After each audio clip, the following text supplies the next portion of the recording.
Karma to Christ ministries आपका स्वागत करती है। आइए हम परमेश्वर के वचन पर चर्चा करें। आज का वार्तालाप का शीर्षक है, बिना कष्ट किए फल नहीं मिलता। आज के बाइबल छंद है फिलिप्पियों अध्याय 3 पद 13 और 14।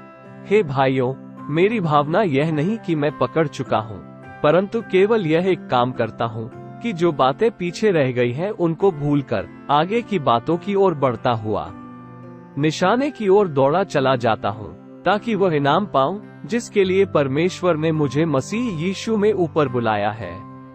तथा यशाया अध्याय 54 छंद 1, हे बांझ तू जो पुत्रहीन है जय जयकार कर, तू जिसे जन्माने की पीड़े नहीं हुई, गला खोलकर जय जयकार कर और पुकार, क्योंकि त्यागी हुई के लड़के सुहागिन के लड़कों से अधिक होंगे। यहोवा का यही वचन है। बॉडी बिल्डर्स जानते हैं कि मांसपेशियों का आकार तब बढ़ता है जब लोग अधिक वजन संभालने के लिए लगातार अपनी मांसपेशियों को चुनौती देते हैं। ऐसा तभी होता है जब मांसपेशियों के तंतु अपनी आरामदायक सीमा से अधिक खिंच जाने के कारण क्षतिग्रस्त या घायल हो जाते हैं। शरीर इन क्षतिग्रस्त तंतुओं को जोड़कर उनकी मरम्मत करता है, जिससे मांसपेशियों का द्रव्यमान और आकार बढ़ता है। दर्द से डरकर तुम कभी रॉकी बाल्बोआ नहीं बनोगे। हमारा विश्वास, आशीर्वाद, सफलता, स्वास्थ्य, प्यार और मजबूत रिश्ते उसी तरह बढ़ते हैं। ईश्वर ने कभी नहीं चाहा कि हम उस पर विश्वास करके या ये स्वीकार करके स्थिर या सहज रहें कि वह वास्तविक है, क्योंकि शैतान भी उस पर विश्वास करता है और उसके सामने कांपता है। किसी भी जीव में जीवन का लक्षण परिवर्तन और वृद्धि है। यदि आप दर्द, संघर्ष, लोग क्या कहेंगे या अपने जीवन के किसी भी क्षेत्र में विफलता की शर्मिंदगी से डरते हैं, तो आप आश्वस्त हो सकते हैं कि यह खत्म हो जाएगा। अपने भविष्य को पिछली असफलताओं पर आधारित न करें। ईश्वर हमें विकसित करता है और बेहतरी के लिए बदलाव लाता है। इसे अभ्यास में लाकर ही आप अपना विश्वास बढ़ाएंगे।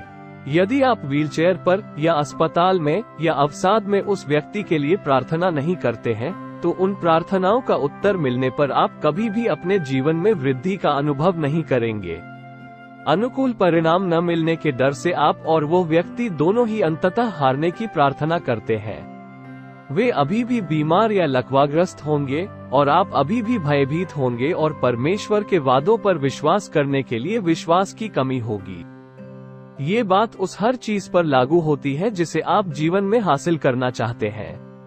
अपने लक्ष्यों और सपनों को प्राप्त करने के लिए आपको जो कुछ भी त्याग करना होगा, उससे डरो मत। अपनी बंजरता, विकलांगता, साधनों की कमी, असुरक्षा या सामाजिक स्थिति को न देखें। लोग किसी जादुई औषधि के कारण या इसलिए सफल नहीं होते कि वे जन्मजात प्रतिभाशाली हैं। उनकी सफलता इस बात पर आधारित है कि वे हाल ही में मिली हार के बजाय आने वाली जीत पर कितने समय तक ध्यान केंद्रित कर सकते हैं।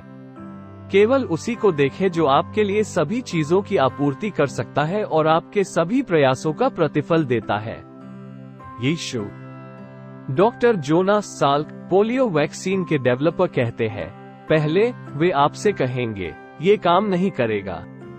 फिर जब आप सफल होने लगेंगे तो वे कहेंगे आप जो कर रहे हैं वह उतना महत्वपूर्ण नहीं है। अंत में जब वे ये देखेंगे यह महत्वपूर्ण है, वे कहेंगे हम जानते थे कि आप ये सब करेंगे।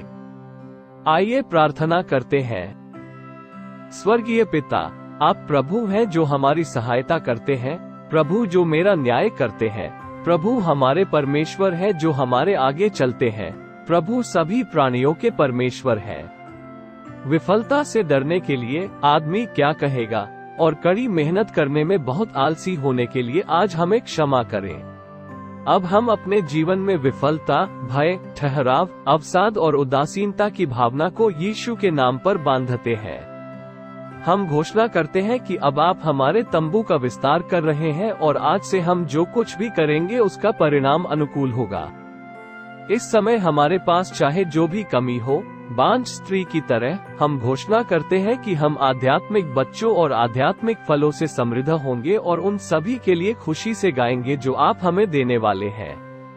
जैसे जैसे हम यीशु पर ध्यान केंद्रित करते रहेंगे और आगे बढ़ते रहेंगे, हम जो कुछ हासिल करेंगे उसके कारण हर कोई देखेगा कि आप कितने महान हैं। हम यीशु के शक्तिशाली नाम में मांगते हैं, आमीन।